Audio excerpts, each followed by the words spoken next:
ఓం నమో నారాయణాయ శ్రీమతే రామానుజాయ నమః. శ్రీమన్నారాయణ చరణం శరణం ప్రపద్యే. అస్మద్గురుభ్యో నమః. అందరికీ నమస్కారం అండి. మనకు తులసి, మనకు ఈరోజు ఏకాదశి రోజు తప్పకుండా తులసి దళంతో విష్ణువుని అర్చించాలి అంటారు. అయితే పరమ పవిత్రమైన ఈ ఏకాదశి రోజు మనకు తులసి యొక్క మహత్యాన్ని గురించి తెలుసుకుందాం. అయితే ఈ తులసి మహత్యము ఎవరు చెప్పారు, ఎందులో ఉంది, దాని గురించి వివరంగా ఇప్పుడు ఈ వీడియోలో తెలుసుకుందాము. మొత్తం చూడండి, చక్కగా వినండి, తెలుసుకోండి, ఆచరించండి, ఫలితాన్ని పొందండి. అయితే ఇది పద్మపురాణంలో సృష్టిఖండమును 60వ అధ్యాయంలో ఈశ్వరుడు, స్కందుడు అంటే సుబ్రహ్మణ్య స్వామి ఇద్దరు మాట్లాడుకుంటూ ఉన్నట్టుగా ఆ పురాణంలో ఉంది. తులసి మహత్యం గురించి సాక్షాత్తు పరమేశ్వరుడు ఆ స్కందుడికి తెలియజేస్తూ ఉన్నాడనమాట. ఇక్కడ మనము దాని గురించి ఇప్పుడు తెలుసుకుందాము. స్కందుడు అడుగుతూ ఉంటాడు, ఈశ్వరుడు చెప్తూ ఉంటాడు. అయితే దీన్ని చక్కగా శ్లోకాల రూపంలో ఉంటుందండి. మనం దాని యొక్క తాత్పర్యాన్ని తెలుసుకుందాం. కుమారస్వామి శంకరునితో ఏమంటున్నాడంటే, ప్రభో, ఐషికాముష్మిక రూపంగా పరమపావనమైన వృక్షముల ప్రభావమును ఫలమును తెలిసి తిని, ఇక ఇప్పుడు చక్కగా మోక్షమును ప్రసాదించే పత్రపుష్పముల ప్రభావంను వినగోరుతున్నాను అని అడిగాడు. అంటే మోక్షాన్ని ప్రసాదించే వృక్షాల గురించి తెలియజేయమని సుబ్రహ్మణ్యుడు శంకరుణ్ణి అడిగాడనమాట. అప్పుడు పరమేశ్వరుడు ఈ విధంగా తెలియజేస్తున్నాడు, కుమారా, సకల పత్రపుష్పముల కంటే ఉత్తమమైనది తులసి పత్రము. ఇది చాలా శుభప్రదమైనది, పరిశుద్ధమైనది, సకల కామములను ప్రసాదించున్నది, మరి విష్ణు సంబంధం గలది, శ్రీ మహావిష్ణువుకు అత్యంత ప్రీతిపాత్రమైనది, ఇది అతి ముఖ్యమైనది. మరి ప్రతి ఇంట్లోనూ ఈ తులసిని పూజించడం జరుగుతుంది. అందుకే ఇది భక్తిని, ముక్తిని ప్రసాదిస్తుంది. అన్ని లోకములను అనుగ్రహించేది ఈ తులసి. అన్ని లోకములలో సంచరిస్తూ ఉంటుంది. ప్రతి లోకంలో కూడా తులసి వృక్షం ఉంటుంది. మరి అన్ని లోకముల కంటే ఉత్కృష్టమైనది, శుభప్రదమైనది ఈ పరమమునులు తులసి పత్రము ఆశ్రయించియే ఉంటారట. మునులందరూ కూడా వాళ్ళు పెంచుకునే మొక్కల్లో ముందు తులసి అనేది తప్పకుండా ఉంటుంది. మరి ఈ తులసి పత్రమును ఆశ్రయిస్తే పునరావృత్తి రహితమైన మోక్షాన్ని పొందుతారు. అందుకని మునులు కూడా దీన్ని పూజిస్తూ ఉంటారు. మరి ఈ విధంగా తులసిని పూర్వము శ్రీ మహావిష్ణువు ఈ తులసి మొక్కను నాటాడు. తులసి పత్రము పుష్పములలో సకల దేవతలు కొలువై ఉంటారు. ఆ శ్రీ మహావిష్ణువు ఈ తులసి అంటే తులసిని ఆశ్రయించే శ్రీ మహావిష్ణువు ఉంటాడు. మరి శ్రీ మహావిష్ణువుకు లక్ష్మీదేవి ప్రియురాలైనట్లు నేను కూడా ఆ స్వామికి ప్రియుణ్ణే. ఆ విధంగానే ఈ తులసీదేవి కూడా అత్యంత ప్రీతిపాత్రురాలు. ఈ విధంగా శ్రీ మహావిష్ణువుకు ప్రియమైనది మరొకటి లేదు అని తెలియజేస్తున్నారు పరమేశ్వరుడు. మరి ఒక్క తులసి పత్రము గనుక మనము శ్రీ మహావిష్ణువుకు సమర్పించినట్టయితే శతహోమ ఫలములను ప్రసాదించినట్టుగా ప్రసాదిస్తుంది. మరి ఇతర పుష్పములతో, పత్రములతో, ఇతర గంధ పుష్పాలతోని ఎంతగా పూజించినా కూడా తులసి దళములు లేనిచో శ్రీహరి సంతోషించాడు, దాన్ని స్వీకరించాడు. అందుకే మనం ఏదైనా నివేదించినా కూడా దాంట్లో తులసి దళాన్ని ఉంచి నివేదించినప్పుడే స్వామి స్వీకరిస్తాడు. తీర్థంలో కూడా మనము తులసి దళాన్ని ఉంచుతాము, ఆరగింపు చేసినప్పుడు కూడా తులసి దళాన్ని ఉంచుతామన్నమాట.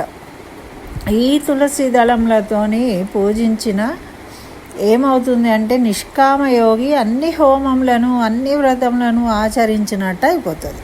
అంటే వ్రతాలన్నీ చేసినట్టే.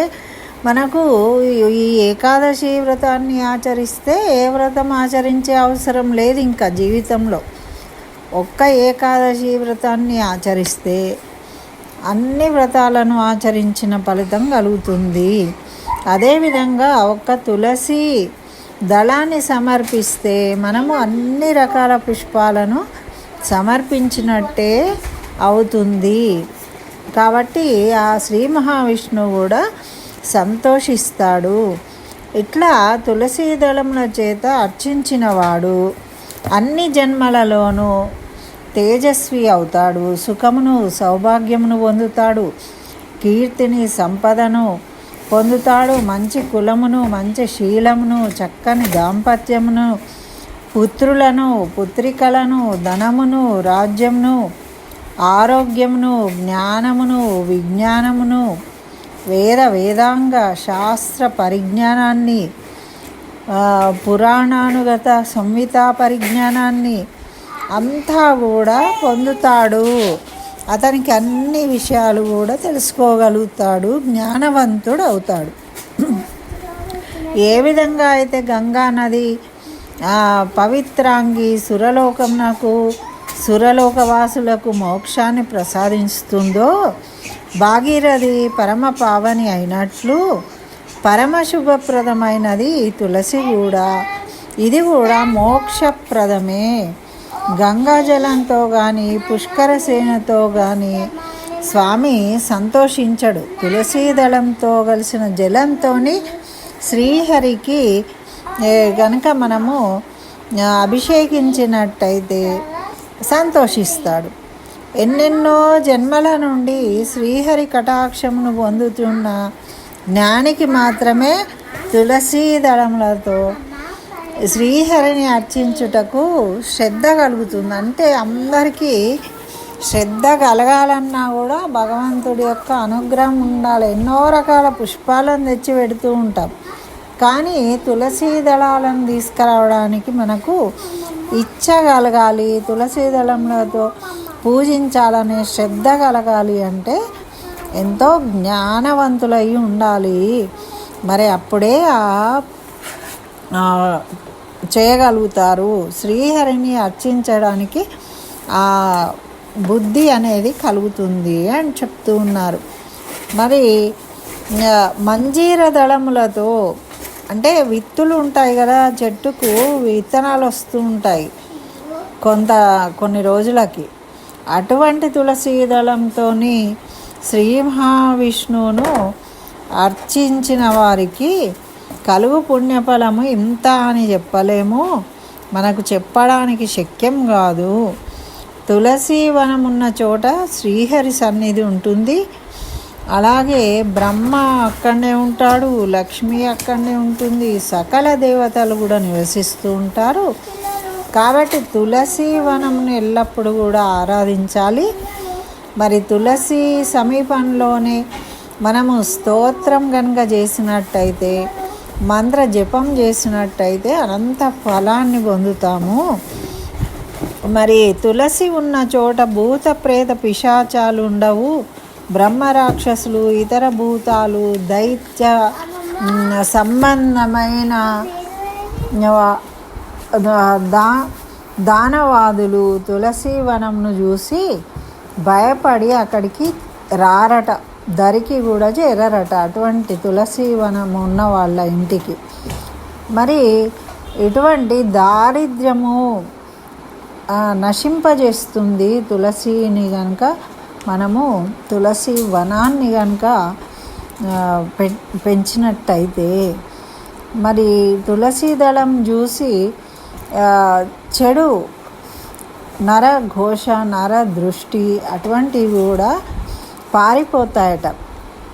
బ్రహ్మహత్యాది మహాపాపాలు, ఇతర పాపముల వలన గలుగు వ్యాధులు, చెడు ఆలోచనలు కలవారిచే చేయబడే అభిచారాది ప్రయోగాలు ఏవో చేతబడి చేశారు అవి ఇవి అంటూ ఉంటారు.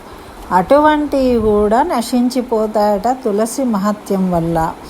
శ్రీ మహావిష్ణువును ఆరాధించుటకు భూమిపై తులసి వనంను ఏర్పరిచిన వారు యథావిధిగా అత్యంత ప్రీతిపాత్రములను దక్షిణలతో 100 యాగములు చేసిన ఫలితాన్ని పొందుతారట. ఇది శ్రీహరి చిహ్నములందు సాలగ్రామ శిలయందు తులసి దళంను అర్చించినట్టయితే వాటి అందు అర్చించబడిన తులసి దళమును స్వీకరించిన శ్రీ మహావిష్ణువు సాయుధ్యం పొందుతారు.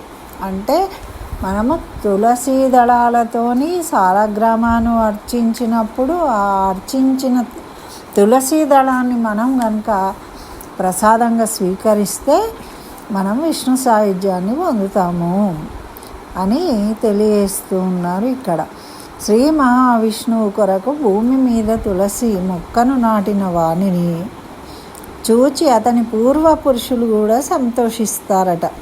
అట్టివాడు శ్రీహరి నిలయమైన వైకుంఠాన్ని చేరుకుంటాడు.